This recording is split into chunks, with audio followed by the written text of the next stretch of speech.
सभी विद्यार्थियों का आपके अपने इस YouTube चैनल में बहुत बहुत स्वागत है।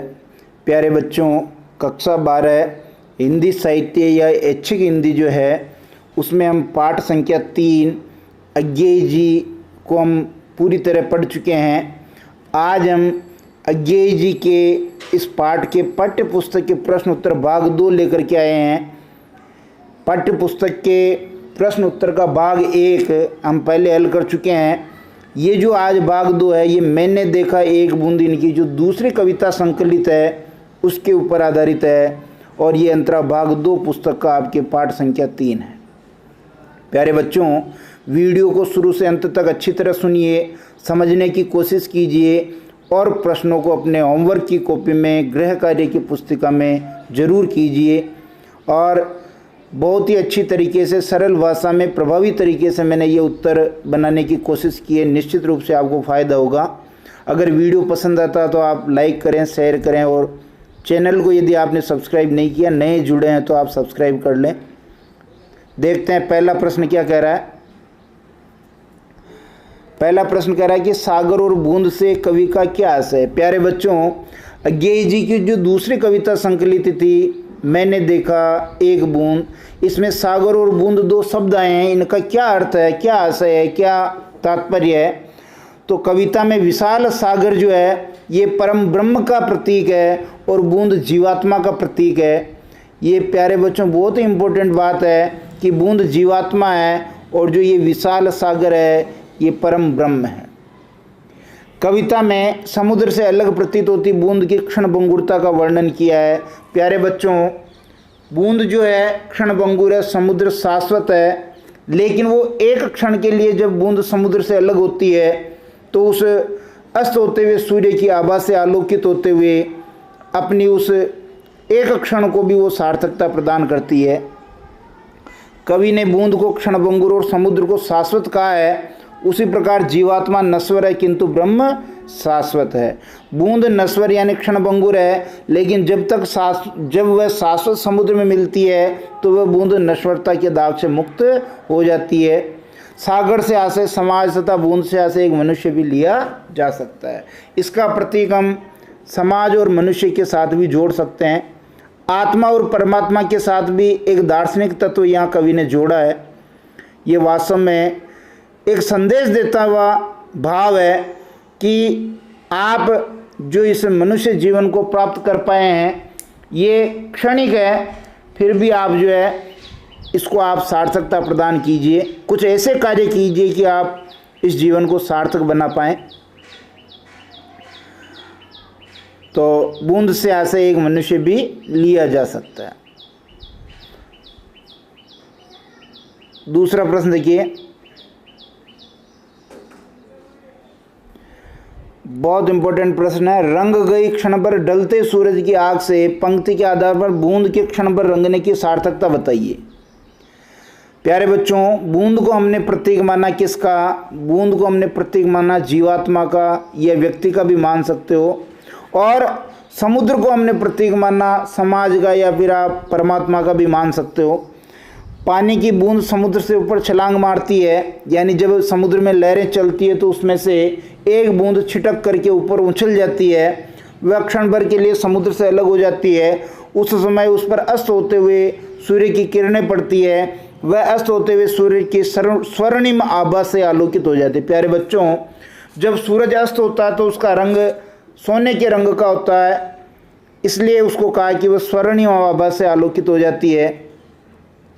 सूर्य की लालिमा से वह सोने के समान रंग वाली हो जाती है।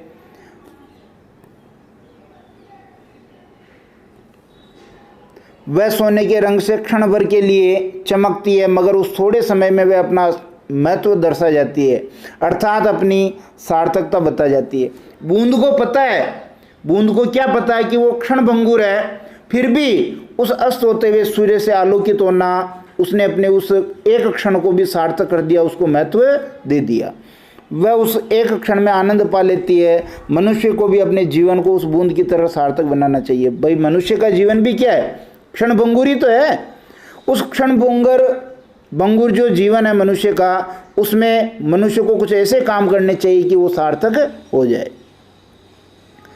तीसरा प्रश्न देखिए, तीसरा प्रश्न कह रहा है कि शून्य विराट के सम्मुख दाग से पंक्तियों का भावार्थ स्पष्ट कीजिए। तो देखिए इसमें एक दार्शनिक तत्व कवि ने यहाँ दिया है जो देखेंगे, इस संसार में हर वस्तु नश्वर है, नश्वरता के डर से मनुष्य भयभीत रहता है। अरे भाई मरना सबको है, एक दिन मृत्यु शाश्वत है, लेकिन मृत्यु शाश्वत है इस डर से हम डरे रहें, ये तो ठीक नहीं है ना। अपने जीवन को सार्थक बनाएं, जीवन में कुछ ऐसे सकारात्मक कार्य करें कि आपका जीवन वास्तव में उत्कृष्ट हो जाए। मगर जब बूंद क्षण भर के लिए सागर से अलग होती है तो उसे नष्ट होने का डर समाप्त हो जाता है, मुक्ति का एहसास उसके हृदय में भर जाता है। यह वह क्षण होता है जब वह स्वयं के अस्तित्व को सार्थकता प्रदान करती है। भाई बूंद जब समुद्र में मिली है तो उसका कोई स्वतंत्र अस्तित्व नहीं है, लेकिन जैसे ही वो अलग होती है तो उसका स्वतंत्र अस्तित्व हो जाता है। भले ही वो क्षण भर का हो, लेकिन उस स्वतंत्र अस्तित्व में वो उस सूरज के रंग में रंग करके अपने जीवन को सार्थकता प्रदान करती है। सूर्य का मधुर मिलन और उससे प्राप्त स्वर्णिम प्रकाश नश्वरता के कलंक को धो डालता है। मनुष्य जीवन भी एक दिन समाप्त हो जाएगा, लेकिन बूंद की तरह मनुष्य को भी अपने जीवन की सार्थकता सिद्ध करनी चाहिए। कवि को एहसास होता है कि वह अपने समाप्त होने वाले शरीर से भी ऐसे कार्य कर सकता है जो उसके छोटे से जीवन को सार्थकता प्रदान करते हैं। केवल ऐसा नहीं कि हम अपने इस अमूल्य और महत्वपूर्ण जीवन को ऐसे ही निरर्थक गंवा दें, कुछ सार्थकता तो अपने को प्रदान करनी चाहिए। चौथा और अंतिम प्रश्न देखिए, चौथा और अंतिम प्रश्न क्या कह रहा है कि क्षण के महत्व को उजागर करते हुए कविता का मूल भाव लिखिए। ये जो क्षणवाद है प्यारे बच्चों, बहुत अच्छी बात यहाँ बताइए। क्षणवाद ये प्रयोगवाद की एक प्रमुख विशेषता है। प्रयोगवाद क्या है, प्रगतिवाद क्या है, छायावाद क्या है, नई कविता क्या है, साठोत्तरी कविता क्या है, समकालीन कविता क्या है, इन सब के बारे में प्यारे बच्चों मैंने अपने इस YouTube चैनल पर वीडियो डाल रखे हैं। आप उसकी प्लेलिस्ट में जाएं, वहाँ से ढूंढें और उसको समझने की कोशिश करें, क्योंकि आप हिंदी साहित्य के विद्यार्थी हैं और आपको इनके बारे में जानकारी होना बहुत ज़रूरी है। ये कविता मनुष्य को क्षण का महत्व बताती है। क्षणवाद चाहे आप ले लीजिए, जो लघु मानव की प्रतिष्ठा है, ये आपके प्रयोगवाद की प्रमुख विशेषताएं हैं। और प्रयोगवाद के जनक प्रणेता कौन है आपको बहुत अच्छी तरह जानकारी हो गई होगी, क्योंकि इतने सारे वीडियो में हमने बात कर ली है। वो हैं सच्चिदानंद हीरानंद वात्स्यायन अज्ञेय। बूंद सागर से अलग होकर क्षण भर में सूर्य के प्रकाश से चमक उठती है। इससे हमें शिक्षा मिलती है कि हम इस विशाल संसार में मनुष्य अपने नश्वर शरीर के साथ भी स्वयं के छोटे से जीवन को सार्थक कर सकता है। भाई मनुष्य का जीवन क्या है, नश्वर ही तो है। अरे भाई मनुष्य का जीवन उस बूंद की तरह नश्वर है। उस बूंद ने सूरज की उस आभा से आलोकित होकर के अपने जीवन को सार्थक किया, तो क्या हम अपने इस मनुष्य जीवन में से कार्य करके इसको सार्थक नहीं कर सकते हैं? जरूर कर सकते हैं।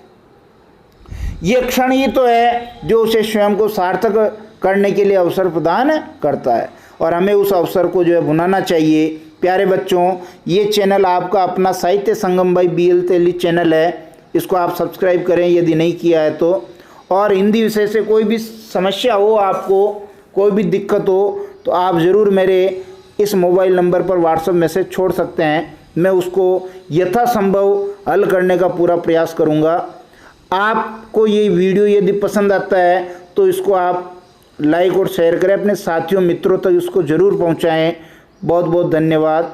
हमारा चैप्टर 3 पूरा हो चुका है। अब हम अगले चैप्टर के साथ एक नई शुरुआत करेंगे। बहुत बहुत धन्यवाद।